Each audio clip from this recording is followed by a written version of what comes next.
ABP Ganga, खबर आपकी, जुबान आपकी। बदायूं में बहुत बड़ी वारदात को अंजाम दिया गया है। बहुत बड़ी वारदात को यहां पर गैंग रेप के बाद महिला की हत्या कर दी गई है और किस निर्ममता से, किस बर्बरता से, किस क्रूरता से यह कत्ल किया गया है, इस वारदात को अंजाम दिया गया है। ये जानकर, ये सुनकर रोंगटे खड़े हो जाएंगे आपके और शर्म आएगी। इंसान होने पर पुलिस की लापरवाही भी यहां पर हैरान कर देने वाली है। पोस्टमार्टम रिपोर्ट में जो खुलासा हुआ है उसने सभी को हैरान कर दिया है। 2 आरोपियों की अब तक गिरफ्तारी हो चुकी है। पोस्टमार्टम रिपोर्ट में महिला के शरीर पर कई निशान मिले, कई जख्म मिले। महिला के अंदरूनी हिस्से में लोहे की रॉड से वार किया गया। कुछ इसी तरह की घटना को अंजाम दिया गया जो दिल्ली में निर्भया के साथ अंजाम दी गई थी। पैर, पसली, फेफड़े डैमेज किए गए, हमला किया गया उन पर। और यह वारदात 3 जनवरी की है, जिसे अंजाम देने का आरोप मंदिर के महंत समेत 3 लोगों पर लगा है।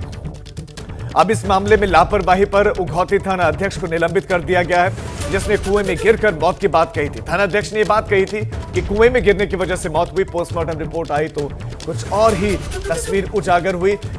तीसरे आरोपी की गिरफ्तारी के लिए पुलिस की 4 टीमें गठित की गई हैं, जो उस आरोपी के जो इस मामले में तीसरा आरोपी है उसकी तलाश कर रहे हैं। एसएसपी बदायूं ने इस पूरे घटनाक्रम पर, इस कांड पर क्या कहा है वो आप एक बार पहले सुनिए। लगभग 50 वर्षीय महिला का शव संदिग्ध परिस्थितियों में मिला था। इस संबंध में पोस्टमार्टम रिपोर्ट तथा परिजनों द्वारा दी गई तहरीर के आधार पर सेक्शन 376 और 302 आईपीसी के अंतर्गत मुकदमा पंजीकृत कर लिया गया है। इस संबंध में 3 लोगों को नामजद किया गया है और अक्यूज लोगों की गिरफ्तारी के लिए 4 टीमें बदायूं पुलिस ने बनाई हैं। जल्दी ही जो कल्प्रिट्स हैं उनकी गिरफ्तारी कर ली जाएगी। इस खबर पर भरत शर्मा हमारे संवाददाता बदायूं से हमारे साथ जुड़ गए हैं। भरत, सबसे पहले दर्शकों को यह आप बताइए कि जो तीसरा आरोपी है उसकी तलाशी के लिए पुलिस ने क्या कदम अब तक उठाए हैं?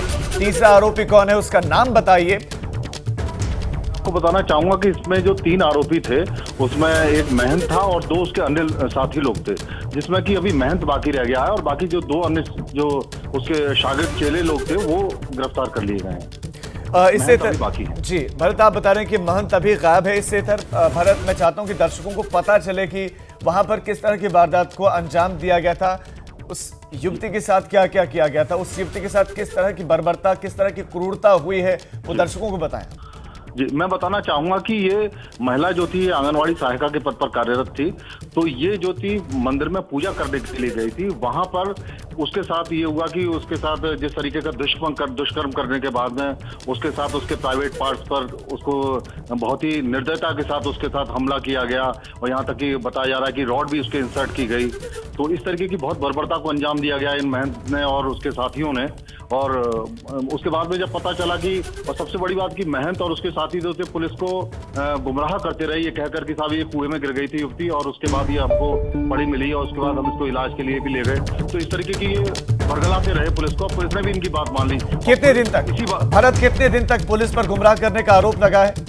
पुलिस पर 2 दिन का ये 3 जनवरी की घटना थी और ये 5 अगले दिन, यानी पूरा एक दिन 44 घंटे के बाद तो पोस्टमार्टम हुआ है और पूरे एक दिन करीब बरगलाती रही है। और यहाँ तक कि जो थाना पुलिस थी वो भी आला अधिकारी को ये बताती रही कि इस महिला की जो मृत्यु हुई है वो कुएं में गिरकर हुई है। लेकिन इसके जब बाद में जब पता चला, परिजनों को इसकी लाश मिली, उन्होंने थाने को तहरीर दी और क्या बताया कि इस तरीके की इसके साथ बर्बरता हुई है। तब जाकर ये गैंगरेप में मामला लिखा गया और उसके बाद फिर ये आगे की कार्रवाई हुई। पुलिस के अधिकारियों से आपने बात करने की कोशिश की होगी, वो क्या दावा कर रहे हैं, कब तक गिरफ्तार करेंगे इस आरोपी महंत को? हाँ, इसके लिए मैं आपको बताना चाहूंगा कि एसएसपी संघर्ष शर्मा ने कहा है कि उसके लिए 4 टीमें उन्होंने गठित कर दी गई हैं और उसमें लगातार उनके लिए प्रयास जारी हैं पकड़ने के लिए। इसमें 2 लोगों को गिरफ्तार कर लिया गया और एक अभी बाकी है, जो मुख्य आरोपी महंत है वो अभी गायब है।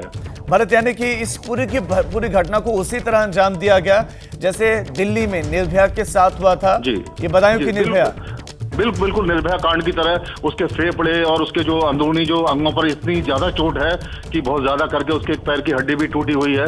तो बिल्कुल लगभग उसी तरीके के घटना को अंजाम दिया गया जैसे कि निर्भया कांड में दिल्ली में अंजाम दिया गया था। आपने बताया कि वो पूजा करने के लिए मंदिर में गए हुए थे और उस वक्त इस वारदात को अंजाम दिया गया। क्या वहीं पर इस वारदात को अंजाम दिया गया और कितने बजे की बात होगी ये 3 तारीख की? ये शाम के वक्त जिस तरीके का मामला सामने आया, बताइए शाम के वक्त पूजा करने के लिए गई थी और ये जाहिर सी बात है कि वहीं पर ही धर्मस्थल पर ही जी भरत आप हमारे साथ बने रहिए। इस बीच हमारे साथ समाजवादी पार्टी के प्रवक्ता अनुराग भदौरिया जी जुड़ गए हैं। अनुराग जी, पहला कमेंट आपका इस निर्भया कांड पर, बताएं किस निर्भया कांड पर। देखिए, उत्तर प्रदेश के मुख्यमंत्री जी से मैं बस इतना ही कहूंगा, प्रभु मंच से नीचे उतरिए। मंच से आपने बहुत हल्ला मचा दिया कि हमने उत्तर प्रदेश अपराध मुक्त कर दिया, शक्ति मिशन शुरू कर दिया, यहाँ पे रोमियो स्कर्ट चल गए, लगातार महिलाओं पे अत्याचार बढ़ता चला जा रहा है। जब प्रभु, जब उनसे कहिए प्रभु, जब मंदिर में पूजा करने के समय जाती हुई महिला सुरक्षित नहीं है, जब आरोप वहाँ के महंत उनके शिष्यों पे लग रहा है, तो आप बताइए कि महिलाएं कहाँ सुरक्षित होंगी। प्रभु नीचे तो उतरिए जरा। खाली बोल वचन चलेंगे कि कहीं जमीन पे दिखेगा भी। बड़ी बड़ी होर्डिंग पोस्टर यहाँ से दिल्ली से लेके आपने पूरे दिल्ली में छाप दिए। जितना पैसा आप इतना खर्च कर रहे हो होर्डिंग पोस्टर में, इतना पैसा अगर आप वहाँ पे सिस्टम में खर्च करते तो शायद महिलाओं का सम्मान बच रहा होता।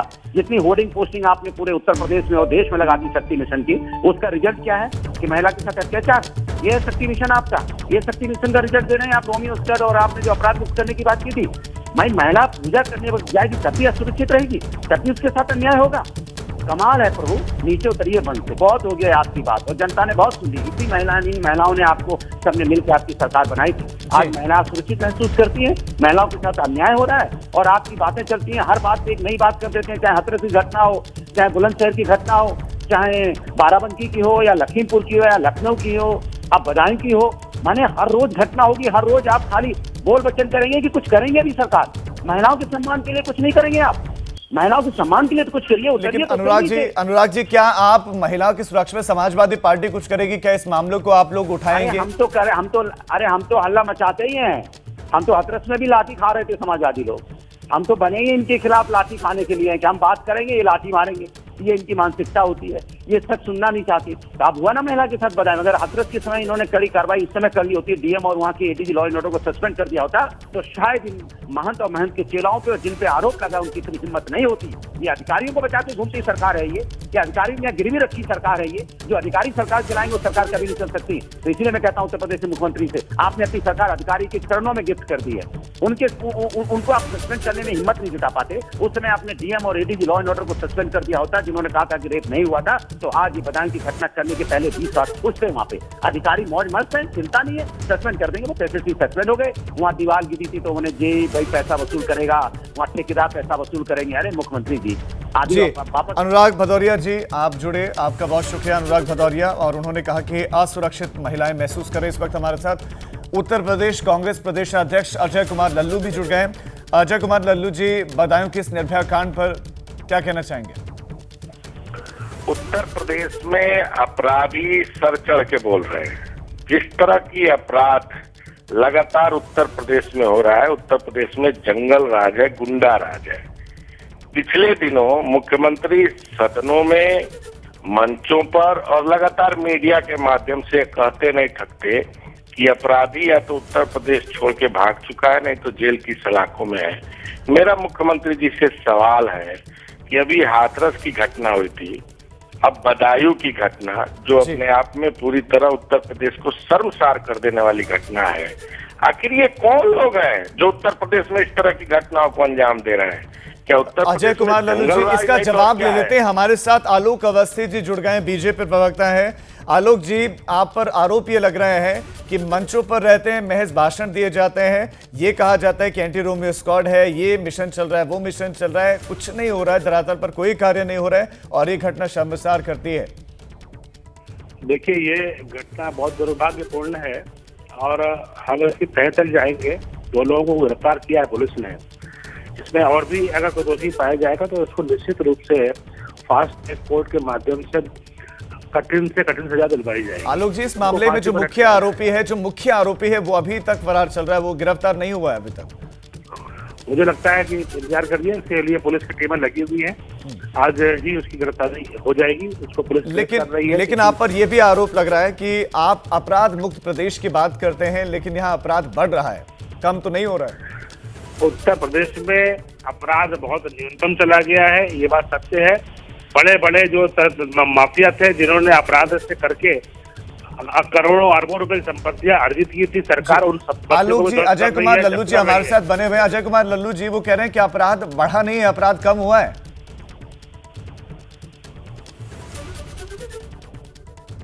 लगता है उनसे संपर्क टूट गया है।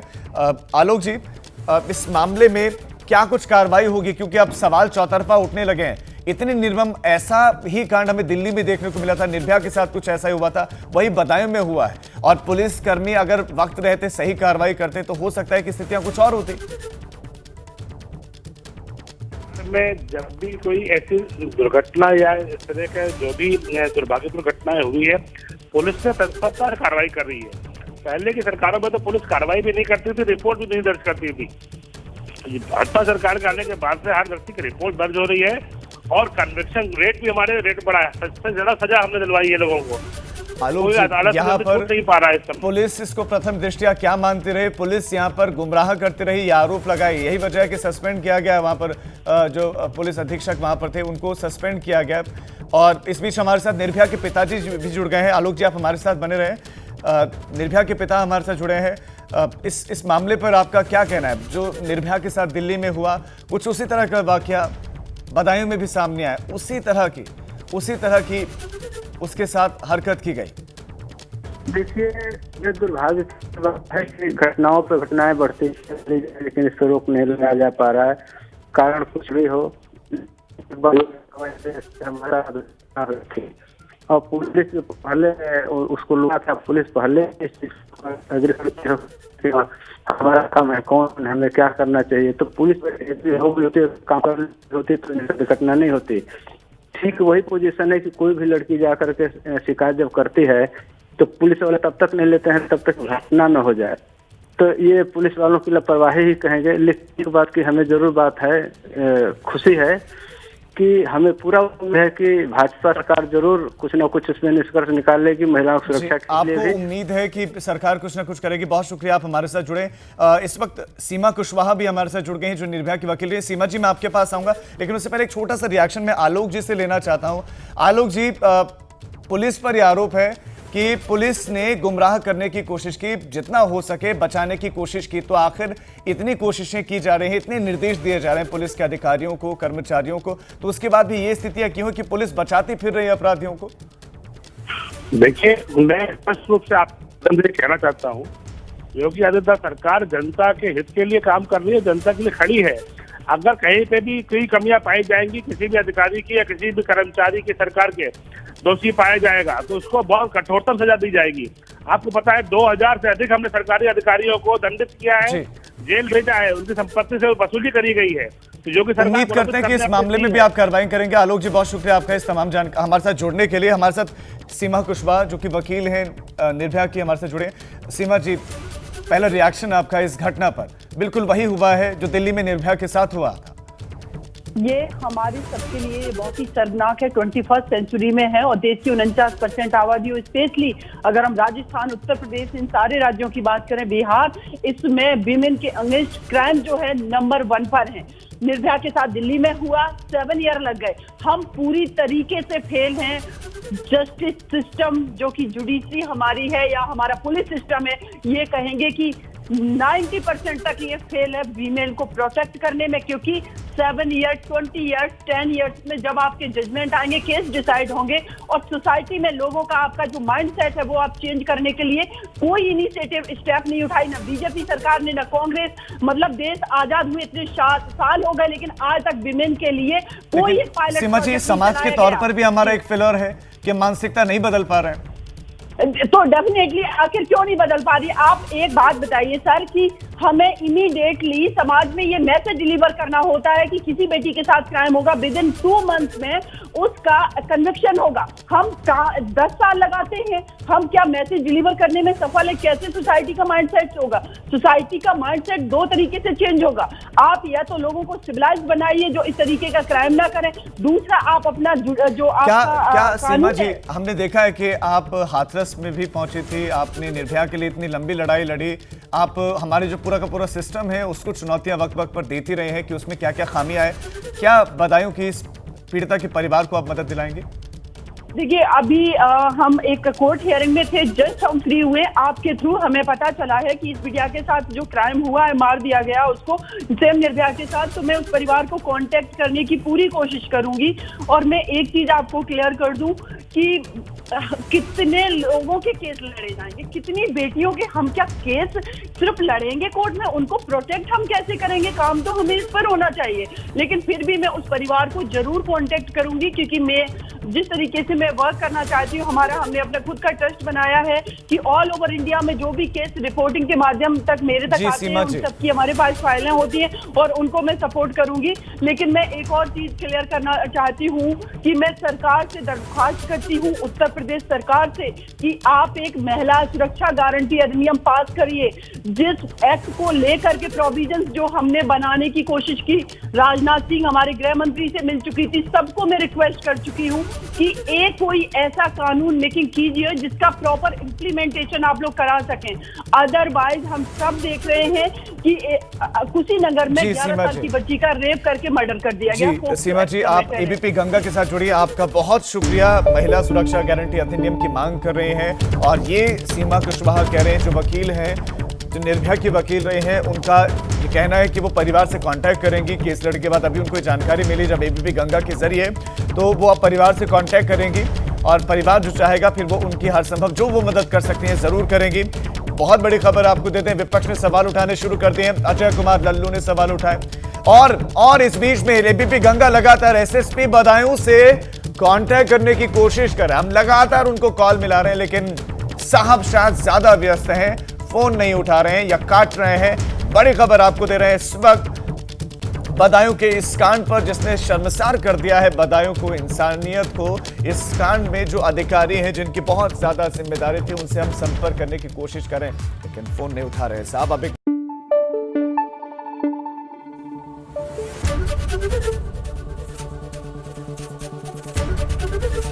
एबीपी गंगा, खबर आपकी, जुबान आपकी।